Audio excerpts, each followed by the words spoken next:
اعوذ باللہ من الشیطان الرجیم، بسم اللہ الرحمن الرحیم۔ رب اشرح لی صدری ویسر لی امری واحلل عقدۃ من لسانی یفقہوا قولی۔ تو چلیے ابھی ایک نئی چیز کی طرف آتے ہیں۔ میں سب سے اوپر یہاں پر لکھتی ہوں کتاب، اور اس کے سامنے میں لکھتی ہوں الکتاب۔ تو کتابن کے کیا معنی ہیں؟ کتابن کے معنی ہیں a book، جسے ہم اردو میں کہیں گے ایک کتاب یا کوئی کتاب۔ اور الکتابو کے کیا معنی ہیں؟ دا بک۔ اور اردو کے اس کے معنی ہوں گے کوئی خاص کتاب، یعنی کہ کتابن نکرہ ہے اور الکتابو معرفہ ہے۔ چلیے ابھی میں ایسا کرتی ہوں کہ اس کی جمع لکھ دیتی ہوں۔ کتابن کی جمع کیا ہے؟ کتبن، ٹھیک ہے۔ چلیے ابھی اس کتبن کو معرفہ میں تبدیل کرتے ہیں تو کیا ہوگا؟ تو یہ ہو جائے گا الکتبو۔ اب یہ معرفہ میں تبدیل ہو گیا، ٹھیک ہے، یہ جمع ہے اس کی۔ دیکھیں اردو اور انگلش میں الفاظ یا تو واحد ہوتے ہیں یا جمع ہوتے ہیں، لیکن عربی زبان میں واحد اور جمع کے علاوہ مثنیٰ بھی ہوتا ہے، جسے انگلش میں ہم ڈیول کہیں گے۔ تو کتابن واحد ہے اور کتبن جمع ہے، اور اس کا مثنیٰ پھر کیا ہوگا؟ کتابن کا مثنیٰ ہوگا کتابانی۔ کتابن کا مطلب ہے ایک کتاب، اور کتابانی کا مطلب ہے دو کتابیں، تو اس کا معرفہ ہو جائے گا الکتابانی، ٹھیک ہے۔ اچھا اب مجھے یہ بتائیں کہ مثنیٰ کو بنانے کے لیے ہم نے کیا تبدیلی کی؟ ہم نے واحد کے آخر میں الف اور نون کا اضافہ کر دیا۔ اچھا تو بتائیے کہ یہ کتابن اور الکتابو کیا یہ مرفوع ہیں؟ اگر یہ مرفوع ہیں تو ان کے مرفوع ہونے کی علامت کیا ہے؟ جی ہاں، یہ دمہ۔ یہ دمہ کی تنوین اس کے آخر میں اور اس کے آخر میں دمہ ہے، تو یہ دمہ اس کے مرفوع ہونے کی علامت ہے۔ اچھا تو اب بتائیے کہ یہ کتبن اور الکتبو کیا یہ بھی مرفوع ہیں؟ جی ہاں، ان دونوں کے آخر میں بھی دمہ ہے اور یہ دمہ ان کے مرفوع ہونے کی علامت ہے۔ اچھا تو پھر مجھے یہ بتائیے کہ یہ کتابانی کیا ہے؟ کیا یہ مرفوع ہے؟ اگر آپ کا جواب ہاں میں ہے تو پھر مجھے اس کے آخر میں کوئی دمہ کیوں نہیں دکھائی دے رہی؟ یہ کیا؟ اس کے آخر میں تو یہ کسرہ ہے۔ یہ دونوں مرفوع ہی ہیں اور ان کے مرفوع ہونے کی علامت یہ الف ہے۔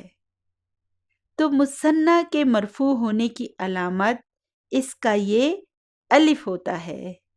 چلیے اب بورڈ کی طرف ذرا غور سے دیکھیں۔ اب میں لکھتی ہوں مدرسن۔ یہ کیا ہے؟ جی ہاں، یہ واحد ہے۔ چلیے ابھی میں اس کا مثنیٰ لکھتی ہوں۔ اس کا مثنیٰ ہوگا مدرسانی۔ چلیے ابھی میں اس کی جمع مذکر سالم لکھ دیتی ہوں۔ یہ مدرسون اس کی جمع مذکر سالم ہوگی۔ اچھا تو یہ بتائیے کہ یہ مدرسن مرفوع ہے؟ اگر یہ مرفوع ہے تو اس کے مرفوع ہونے کی علامت کیا ہے؟ جی ہاں، اس کے آخر میں یہ دمہ کی تنوین جو ہے یہ اس کے مرفوع ہونے کی علامت ہے۔ اچھا تو اب یہ مدرسانی کیا ہے؟ کیا یہ بھی مرفوع ہے؟ جی ہاں، یہ بھی مرفوع ہے۔ اچھا تو اس کے مرفوع ہونے کی علامت کیا ہے؟ یہ الف اس کے مرفوع ہونے کی علامت ہے۔ اور اس مدرسونہ کو دیکھیں، اگر یہ مرفوع ہے تو اس کے مرفوع ہونے کی علامت کیا ہے؟ یہ واو اس کے مرفوع ہونے کی علامت ہے۔ چلیے ابھی آپ ایسا کریں کہ اس مدرسون کو منصوب بنائیں، تو یہ کیا ہو جائے گا؟ جی ہاں، مدرسن۔ جب ہم کسی بھی نارمل اسم کو منصوب بناتے ہیں تو اس کے آخر میں ہم ایک الف لگا دیتے ہیں۔ کیا آپ مجھے بتا سکتے ہیں کہ ہم ایسا کیوں کرتے ہیں؟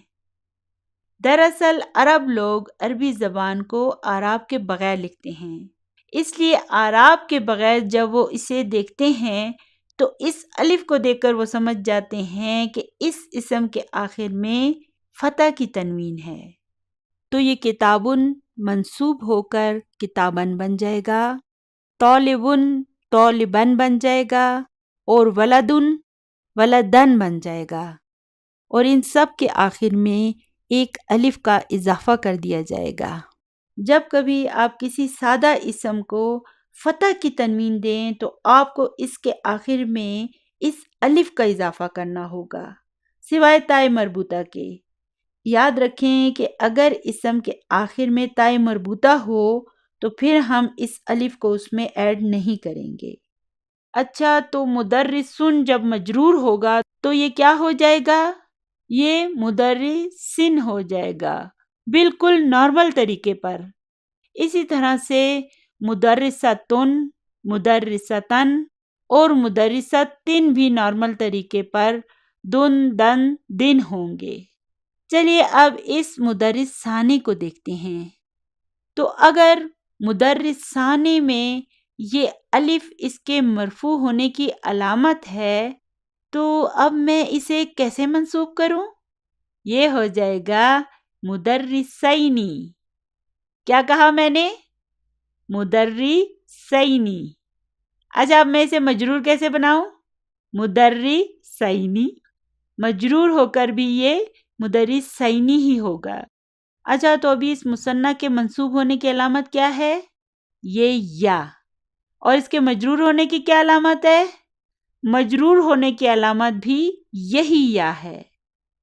تو سادہ زبان میں ہم یوں بھی کہہ سکتے ہیں کہ مثنیٰ کے آخر میں جب آنی کی آواز آ جائے تو یہ مرفوع ہوگا، اور جب اس کے آخر میں عینی کی آواز آئے تو پھر یہ منصوب یا مجرور ہوگا۔ چلیے ابھی میں اس کو دوبارہ بولتی ہوں، آپ ایسا کریں کہ اس کے آخر کی ساؤنڈ پر غور کریں۔ مدرسانی، مدرسینی، مدرسینی۔ تو دیکھیں ان کے آخر میں آنی اور عینی کی آواز ہے نا۔ چلیے اب آپ ایسا کریں کہ کسی بھی اور اسم کو لے لیں اور اسی طرح اسے مرفوع، منصوب اور مجرور بنا کر دیکھیں۔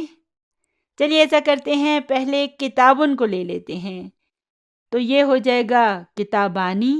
چلیے اب اس کو منصوب بنائیں تو یہ ہو جائے گا کتابینی، اور اب اسے مجرور بنائیں تو یہ پھر کتابینی ہو جائے گا۔ چلیے ابھی طالبن کو لے لیتے ہیں، تو یہ ہو جائے گا طالبانی، طالبینی، طالبینی۔ اچھا، تو قلمن، قلمانی، قلمینی، قلمینی۔ یہ سب کچھ آپ کے ہینڈ آؤٹ میں پیج نمبر 28 پر موجود ہے۔ چلیے اب مدرستن کا مثنیٰ مرفوع بنائیں، تو یہ کیا ہو جائے گا؟ جی نہیں، یہ مدرسانی نہیں ہوگا، یہ مدرستانی ہو جائے گا۔ اچھا، اب مجھے بتائیے کہ اس کا منصوب کیسے بنے گا؟ مدرستینی، اور مجرور ہو کر یہ کیا ہو جائے گا؟ جی ہاں، مدرستینی۔ چلیے ابھی آپ ایسا کریں کہ مدرسونا کو منصوب اور مجرور بنائیں، تو یہ ہو جائے گا مدرسینہ، مدرسینہ۔ ابھی فی الحال ہم جمع مؤنث سالم کو نہیں کریں گے، اسے انشاءاللہ ہم بعد میں کریں گے۔ اچھا، تو مثنیٰ بنانے کا کلیہ کیا ہے؟ مدرسانی، مدرسینی، مدرسینی، یعنی آنی، عینی، عینی۔ اور جمع سالم بنانے کا کیا کلیہ ہے؟ مدرسون، مدرسین، مدرسین، یعنی اونا، اینا، اینا۔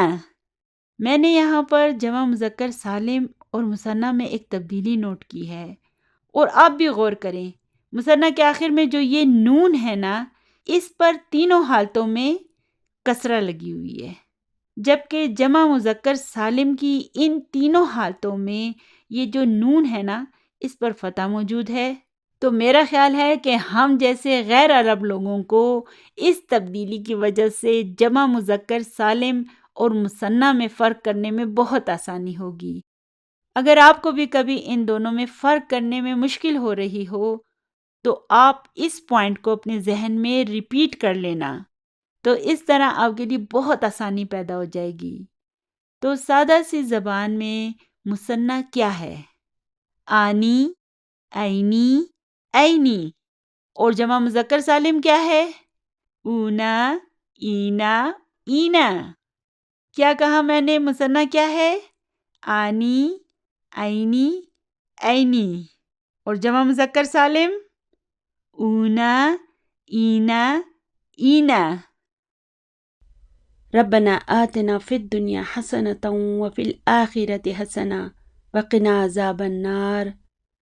سبحان ربک رب العزۃ عما یصفون وسلام علی المرسلین والحمد للہ رب العالمین. جزاکم اللہ خیرا کثیرا. السلام علیکم ورحمۃ اللہ وبرکاتہ.